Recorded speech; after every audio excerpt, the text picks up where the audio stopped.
สบายดีมื้อนี้พบกันกับ Talking with New หัวข้อมื้อนี้แมนเส้นทางสู่ความสำเร็จมื้อนี้เขามีแขก2คนทานสอนสุวรรณแก้วคุณยิงกับทานมังมีโชคทวีสบายดีสบายดีสวัสดีอันทานสอนสุวรรณเขาเอิ้นทานมาเศร้าหลินเลยป่ะได้อันนั้นซีลินเขาขอถามได้ว่าเส้นทางเริ่มต้นของทานก่อนสีมาประสบผลสำเร็จนี่ทานเฮ็ดอย่างก่อนโอ้อันนี้ตอนเขาเป็นบ่าวนะเขาเฮ็ดหลายอย่างเด้เขาค้นคว้าเนื่องว่าครอบครัวเขาฐานะเขาบ่ค่อยดีเนาะอยู่ชนบทแล้วเขาก็แบบต้องได้บืนใส่เอาขนาดเริ่มแรกนี่เขาเฮ็ดขายเครื่องออนไลน์เนาะก็คือเฮาเลยก่อนเฮามาเฮ็ด Talking with New เฮาก็ขายเครื่องออนไลน์แม่นขายเครื่องออนไลน์แล้วเขาเบิ่งมันบ่เวิร์กแล้วเขาก็ลองเปลี่ยนไปเป็นมาตอนแรกนี่เขาบืนเอาเนาะบืนใส่ขายเครื่องออนไลน์เนาะไปยืมเงินธนาคารมาใส่กับติดหนี้ธนาคาร30 ปลายล้านตอนนั้นจิ๊บหัวแหงแล้วก็มันบ่เวิร์กเนาะเขาก็เปลี่ยนมาเฮ็ดขายอาหารเฮ็ดขายอาหารแล้วเขาก็รู้สึกว่าอันนี้ยังบ่เป็นทางเขาเนาะสุดท้ายมาจบอยู่บริษัทเซอร์วิสเนาะแม่นตอนแรกแซสเนาะบริษัทแซสคอมพานีตอนแรกเขาก็คิดว่าสิเฮ็ดร้านอาหารแต่ว่าเบิ่งไปการmanage ร้านนี้มันต้องได้ลงทุนหลายอะก็มันสิยากต้องได้ลงมือเฮ็ดหลายแนวกวดอาหารเช็คhealth and safety ต้องได้ลงหลายแนวแล้วเฮาก็เลยที่ไอเดียนั้นไปเลยนะครับมาเริ่มอันนี้เห็นเฮากับฮู้จักมีหมู่คนที่ว่ารวยอย่างหลายเฮาก็ลองเชิญเข้ามาเบิ่งเฮาก็แบบได้ไอเดียมาสร้าง Talking with New เดี๋ยวสิบอกกันว่าก่อนที่เราจะมีบริษัทเดี๋ยวนี้ได้ SVK นี่มันบ่เป็นง่ายเด้เขาตอนแรกกันเขาประมาณ10 ปีก่อนเนาะเขาเริ่มก่อนประมาณ 2,000 เท่าใดนี่แหละเขาเริ่มละ2015เขาเริ่มตอน2015แล้วตอนนั้นผู้ดีเขาลิ้นอย่างก็เห็นอยู่มันเขาอ่านปึ้มเนาะเขาเป็นคนที่มักเรียนรู้ตลอดเวลาแล้วเขาอ่านปึ้มเขาเห็นกระแส AI กำลังมาแล้วผู้ดีมันมาบูมช่วง2020ช่วงนั้นนี่ AI บ่ drop shipping บ่แต่ช่วงนั้นเฮาบ่ทัน drop shipping เฮาลองเฮ็ดละฮู้สึกบ่เวิร์คเฮาบ่เฮ็ดละเฮาไปเฮ็ด SaaS เนาะแล้วเฮาลองเบิ่งตอนเฮาเริ่มเฮ็ดนี่มันเริ่มจากเฮาไปอ่านหนังสือพิมพ์อ่านปึ้มแล้วเห็นว่า AI แล้วเฮาก็AI มันเป็นหยังมันดีบ่ใดช่วยคนได้จังได๋เฮาเว้าสิเนาะเฮาก็ไปศึกษาเรียนรู้แล้วเฮาแล้วเฮาก็เห็นไฟใน AI ว่ามันเป็นอนาคตได้สิเฮาก็เลยลงทุนใส่ AI ไปยืมเงินธนาคารอีกตอนแรกนี่เฮาล่มละลายประกาศล่มละลายก่อนตอน5 ปีแรกแล้วมันนั้นจึงคืนทุนเป็นบริษัทกำลังสิเข้าตลาดหลักทรัพย์บางคนก็อาจจะบ่ฮู้ว่า SaaS มันหยังท่านลินลองอธิบายเบิ่ง SaaS นี่มันย่อมาจาก Software as a Service เนาะคล้ายๆว่าเฮาขายซอฟต์แวร์ให้บริษัทเนาะหรือว่าคันสมมุติเดี๋ยวนี้ AI กำลังบูมเนาะเฮาสร้าง AI ขึ้นมาให้เอาไปให้หมวดสมมุติเนาะEDL บ่สินะต้องการตอบแชทลูกค้าเองหรือว่าเฮ็ดคล้ายๆว่าแบบมี AI เป็น assistant สินะเมนเทอร์เป็นทุกอย่างได้ทางเขาสามารถช่วยได้เฮ็ดได้ทุกอย่างที่เป็นเกี่ยวกับ AI ซึ่งเดี๋ยวนี้เขาเป็นโมโนโพลีอยู่แล้วผู้เดียวน้องๆที่ฟังรายการลองไปใช้บริการของทานเซาลินเบิ่งเด้อ SVK Agency เด้อ SVK SVK SAS มันเป็นเซอร์วิสที่เรา provide ทานมังมีที่เขาเอิ้นทานบอสได้บ่ได้เขาขอถามได้ว่าบริษัทของทานนี่เฮ็ดหยังเฮ็ดเกี่ยวกับการสนองเครื่องให้บริษัทต่างๆอย่างเงี้ยทานเข้ามาวงการนี้ได้จังได๋ขอถามได้ก็เบิ่งจากหลายๆบริษัทที่เขาเฮ็ดมาแต่ว่าเขาก็เอาความผิดพลาดเข้ามาปรับปรุงใช่มั้ยคือท่านเซาลินว่าเนาะช่วงนี้ AI กำลังบูมซึ่งประธานเองก็บ่ได้มีความรู้เกี่ยวกับด้านนี้หลายก็เลยต้องได้เชิญประธานมาเข้าแบบร่วมงานนะเพราะว่าเพิ่นเก่งด้านนี้แต่ละคนก็เก่งแบบเก่งคนละด้านสิเนี่ยอันนี้เห็นดี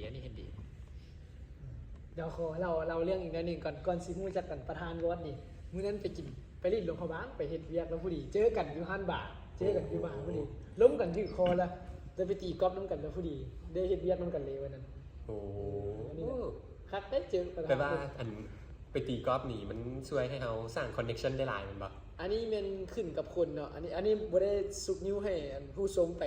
คนเบิ่งน่ะไปตีกอล์ฟได้แต่ว่ามันแล้วแต่คนเนาะบางคนไปตีกอล์ฟยิ่งพนันบ่เสียเงินหลายแต่ว่าบางคนไปตีกอล์ฟนี่ก็เฮ็ดหาเวียกได้ต้องแล้วแต่คนเนาะอันนี้แต่เฮาตีกอล์ฟย้อนหาเวียกกับไปม่วนน้ำหมู่ส่วนหลายไป ไปห้านกาแฟกันนะครับ ห้านกาแฟ สังคมห้านกาแฟ แม่น แนะนำร้านกาแฟอันที่ว่า ห้านกาแฟว่า คน ส่วนหลา ไป ย หลายเนี่ย เข้าไปแต่ส่วนหลายส่วนตัวข้าพเจ้าไปแต่โจมา โอ้โจมา แม่น ส่วนนี้มันจะเป็นดั้งเดิมห้านปีส้ม เอ โอ้ อแม่น ห้านนี่อยู่แถวใดอันประธานบอล ปีส้มเนี่ยอยู่แถวซีหอมเนี่ยห้านเก่าๆห้านน้อยๆเป็นนักธุรกิจไปละ ห้านนั้นเขาคักนี่นะเขาก็ไปทุกแต่เดี๋ยวนี้มันบ่เห็นเลยนะห้าน แม่นปิดละ อืม โอ้ตะกี้เขาชื่อแล้วตอนนั้นเขาก็เคยไปอยู่ตอนนั้นไปเจออันทานเซาหลินอยู่บ้านหนึ่งแล้วก็แบบได้ลงกับเรามาแล้วก็พูดจักกันแต่ตอนนั้นน่ะ มูจะเข้าว พูดจักผ่านๆแบบ แม่น เขาก็มีหมูที่แบบไปห้านนั้นเขาก็ชวนเข้าไปอะเขาก็ไป โอ้เพราะเรา ๆเอาแล้วขอถามคืนเนี่ยว่าประธานนิวนี่ได้เห็นไหมเป็นยังไง ตอนนี้แบบ อืม ตอนแรกเนาะเขาคิดแมันสิเฮ็ดร้านอาหาร แต่ว่าเขาเปลี่ยนแล้ว อืม เปลี่ยนมาเฮ็ดเป็นผู้ผลิตสินค้าอาหาร อืม ที่ว่าไปจำหน่ายให้พวก7-Eleven แบบพวกเท่าแก่น้อยอย่างกันนะ โอ้ เออเขาเห็นว่าอยู่ลาวนี่เขามี resource อย่างอยู่แต่ว่าบุมีไผเฮ็ด อืม secondary sector ของเรามันอ่อน อืม ของเราเน้นเดี๋ยวนี้มันข้ามไปเลยจาก primary ข้ามไป tertiary sector โอ้ tertiary sector นี่มัน sector ที่ว่าเฮ็ดเกี่ยวกับ service primary ก็เป็นพวกที่ว่าเฮ็ดนาพวกตัดไม้ส่วนหลายพวกเกี่ยวกับ raw material และ secondary นี่มันเป็นผู้เปลี่ยนเป็นผู้ process raw material กลายเป็น product เขาบ่ค่อยเห็นอยู่ในลาวเขาก็เลยลงมือเฮ็ด secondary sector อ๋อ คือประธานนี่เฮ็ดจึงไหนจึงชนะคู่แข่งคือ อืม CP คู่แข่งรายใหญ่ อันนั้นน่ะเรามีอัน advantage ก็คือว่าเราเป็นคนท้องถิ่นเลยเราฮู้ปัญหาหลาย คือพวก CP เขาสำนักงานในอยู่ไทย พวกเจ้าสัว CP เขาบ่ค่อยลงมาพื้นที่เขาได้เปรียบทางนี้ สอบถามอินเทอร์วิวอย่างมันง่ายก่อน อ๋อ ๆรัฐบาลร้านกับซุกยูอยู่ครับ สุกยิ้ว คล้ายๆว่า เขาต้องพยายาม protect domestic industry เขาเจ้า เน้นน้อยเนาะน้อยแต่ไว แม่น แม่นพัฒนาไวสเกลไวเนาะ สินค้าเขามีแม่นอันเขาวเปียกสำเร็จรูป อืม อันนั้นตำมะคุงสำเร็จรูปหลักๆ ขายดีสองอย่างนี้ แต่ว่าเขากำลังสิแนะนำสินค้าอื่นเข้ามา อืม หมูปิ้งสำเร็จรูปสิ อืม ซื้อเข้าไปเซเว่นอุ่นกินง่ายๆ ไว อืม อิ่มถึก โอ้คักไอเดียที่ว่าประธานนี่แก้ปัญหาได้ตรงจุดเนาะเวลาคนนี่เดี๋ยวนี้คนยุคนี้คนจินซีกำลังต้องใช้เวลาเนาะตื่นกระสวยบางคนเนาะเห็นส่วนหลายตื่นสวยกินข้าวเลิศจีเขาจะมาไปประธานแก้ไขปัญหาได้ถึงจุดหลาย ของเขานี่เฮลตี้นำบูมีสารกันบูด โอ้เทรนด์เฮลตี้กับเวลเนสกำลังมานะเดี๋ยวนี้ แม่น เขาแล้วแบบมีมอร์นิ่งรูทีนมีอย่างไรได้พวกตู่มีแบบประธานแต่ละคน พวกมีอยู่ มีคือกัน ใส่เราให้ฟังกันดู นี่ทุกคน morning routine นี่สำคัญเนี่ยทุกคนรวยทุกคนมี morning routine เป็นของตัวเองเบิดเป็นมิเลนดอร์ มิลเลนเนียร์ เดี๋ยวเขาสีบอกว่าเขาเห็นอย่างมอร์นิ่งรูทีนเขาตื่นมา4 โมง ก่อนอื่นเม็ดเขาล้างหน้าเอาน้ำก้อนใส่ถ้วยไข่น้ำใส่เอาหน้าจุ่มลงไป มันสีเห็นให้เราซืนสดซืนย้อนวันหน้ามันเย็นตื่นเลยตื่นและกะหน้าเขาสิตึง มันสีบวเห็นให้หน้าเขาเหี่ยว เห็นบ่หน้าอันความหน้าเขาตึงนะเออ ของประธานบอลได้เป็นยังไง อย่างแรกเลยตื่นมาเนาะต้องมีความรับผิดชอบ อืม เมียนบอลนอน อืม อันนี้จะสำคัญหลายคนด้วยทุกคนจะเห็น แม่อันนี้เขาก็ หลั เห็ ง น จากนั้นก็จะไปอาบน้ำทำความสะอาดอย่างเงี้ยแล้วลงไปกินกาแฟอ่านข้าวทุกอย่างนะครับเบิ่งเวียกมาตัวไหนต้องเห็น โอ้ค่ะประธานตื่นจมูก 4-5 โมง คือกัน ในสำคัญที่สุดเป็นบอลนอนต้องได้เมียน ประธานโบลองอันจ้างแม่บ้านอย่างว่าย้อนว่าเขาจ้างแม่บ้าน เวลาเขามันสำคัญหลายแบบ สำคัญก็คือสำคัญกับสำคัญแต่ว่าบอลนอนมันเมียนบ่พอ5 นาทีเมียนรถ มีอย่าง อย่างแรกต้องเริ่มต้น ต้อง เมี เห็ ย น น เลย แม่ ต้ ต้ อ อง ง เห็น เมีย เดี๋ย น วนี้คือของเขาในการตื่น5 โมงคือกันตื่นม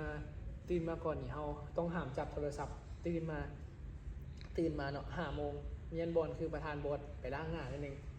นุ่งเครื่องออกไปเรียน5 โลบอกกันลิ่นออกกำลังกายอยู่ยิมเนาะบ้านเขามียิมลิ่นประมาณ1 ชั่วโมง1 ชั่วโมงครึ่งแล้วก็เกี่ยมมันแล้วก็อาบน้ำเฮ็ดคือประธานอยู่เซหน้าเฮ็ดให้หน้าติ่งให้หน้าใช่ปะเขาอยากรักษาสุขภาพเขาใช่ไหมเท่าหลายตัวนี้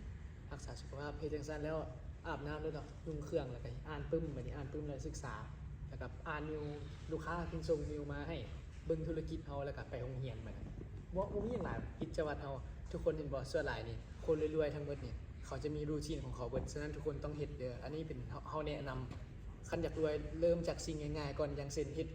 กิจวัตรตอนเช้าให้ได้เริ่มจากสิ่งง่ายๆคันเฮ็ดสิ่งง่ายๆได้จึงเริ่มค่อยๆไปทีละสเต็ปทีละสเต็ปเนาะทุกคน เขามีคำถามประธาน อืม อันประธานทั้งสองนี้ส่วนหลายมันได้ต้องออกไปแบบประชุมอยู่ต่างประเทศเป็นบ่ประธานใช้ยนต์ส่วนตัวอย่างหรือว่าประธานใช้บิน first class โอ้อันนี้เป็นความฝันเขาเป็นเขาอยากมีเงินส่วนตัวแต่ว่าเขายังเก็บเงินอยู่เขายัง เขา ไม่ได้ มีอันคนหนึ่งเขาเราชาร์เตอร์ยนต์ส่วนตัวเขาว่าสิแนะนำให้ประธานเดี๋ยวสิเอาบัตรเราให้ โอ้ได้เข้าใจเขา ส่ ละ วนนี้ก็ประหยัดคอสกับ อืม บินยนต์ธรรมดาไปก่อน แม่นบิน business class ไปก่อนยันว่า private jet หนีอยู่แล้วหนียากว่ายากเลยเนาะเพื่อต้องดำเนินหลายอย่างเขาอยากลองนั่งอยู่แต่ว่าธุรกิจเขายังนั้น ต้องได้ใช้เงินไปหมุนเลยหมุนเงินอยู่ เขาขอให้เขามั่งคั่งก่อนอยู่ก่อน เดี๋ยวนี้ประธานคิดบอกเขาอยากชวนประธานทั้งสองมาแบบลงทุนนำเขาแบบขยายธุรกิจออกไปในด้าน renewable energy โอ้ อยู่ลาวเขามีเคลื่อนหลายแล้ว แต่ว่าจากที่เขาเบิ่งโซล่ายังบ่ค่อยหลาย การทำ พื้นที่เขามีหลายอยู่พื้นที่ทงเพียง ประเทศเขามีหลายและลงทุนใช้โซล่ามันก็สิแบบคือประธานเฮ็ดอันแซสเนาะ AI มันก็ต้องใช้ไฟฟ้าประมวลผล อืม แล้วก็คันเขาคุมไฟฟ้าได้แล้วมันก็สมมุติทางใช้โซล่ามันก็สิถูกลงค่าไฟของประธานนะ แม่นเลยเนาะแต่ว่าระบบอยู่ห้องการโรงงานนี่ก็ใช้โซล่าร์ไปเลยติดอยู่แผ่นหลังคาแล้วก็มีสวนโซล่าร์นำเอาโซล่าร์ไปปลูกไฮโดรโปนิกนะปลูกเฮามีฟาร์มกำลังเฮ็ดอยู่เฮ็ดแต่ว่าเริ่มจากน้อยๆฟาร์มของเฮานี่โอ้เดี๋ยวว่าเรื่องฟาร์มกับเว้าเลยซะฟาร์มของเฮานี่ปลูกผักบ่เอาไปส่งให้หมดร้านอาหารของเฮาเบิดร้านน่ะอยู่ตลาด โอ้ เนี่ยเฮาเน้นปลูกหลายๆบัดเดียวเลยแล้วก็ไปส่งให้เก็บราคาที่ สั่นเขาเอาพักจากประธานในบอแบบมาใส่โรงงานเขานี่เบิ่งส่งพักออร์แกนิกเป็นบอประธาน แม่นออร์แกนิก 100% เลยปลูกประมาณมีจะเฮกตาร์บ่500เฮกตาร์ดิน เพราะว่า มีสวนกล้วยมีผักครบทุกชนิดนะ เพราะว่าตอนนี้อันของเขากำลังขาดแคลนอัน product ได้เดี๋ยวห้องอันนั้นให้ เดี๋ยว ติดต่อ เดี๋ยว หลังไม้จบ ประธานบอสเด็ด อืม ประธานบอสคิดอยากขยายธุรกิจด้านใด ประธานนี่ว่ากับ renewable มันว่ากับเฮ็ดกังหันลมก็ได้ยังน้อยอยู่คือโซล่ามันหลายเฮ็ดกังหันลมก็ได้แต่ว่าอยากลงทุนหลายนิดนึง อืม ต้องได้พร้อมก่อนเงินต้องพร้อมก่อนถึงเฮ็ดได้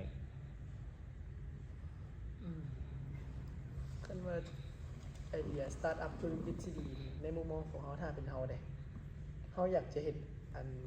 เขาเอิ้นว่าหยังวะเฮ็ดเฮาเห็นเขาเจ้าเฮ็ดเนี่ยก็เฮ็ดน้ำปั่นบ่เป็นน้ำปั่นน้ำหมักไม้นี่นะ สามากไหมกระป๋อง แม่นเป็นกระป๋องเขาเห็นอยู่ไทยเฮ็ดติ่มแล้วเพราะว่ามันเป็นไอเดียที่ดีแต่ย้อนว่าแบบอันไอเดียที่ดีอันย้อนว่าคล้ายๆว่าเดี๋ยวนี้เนาะเทรนด์รักษาสุขภาพกำลังมาแฮงเทรนด์หมดเจนซีไปออกกำลังกายอย่างเช่นฮู้บ่อัตราที่คนไปออกกำลังกายเดี๋ยวนี้นะหลายเด้คนเซากินเบียร์ย้อนได้หมดเจนซีนะหลายสุดเลยเด้ โอเค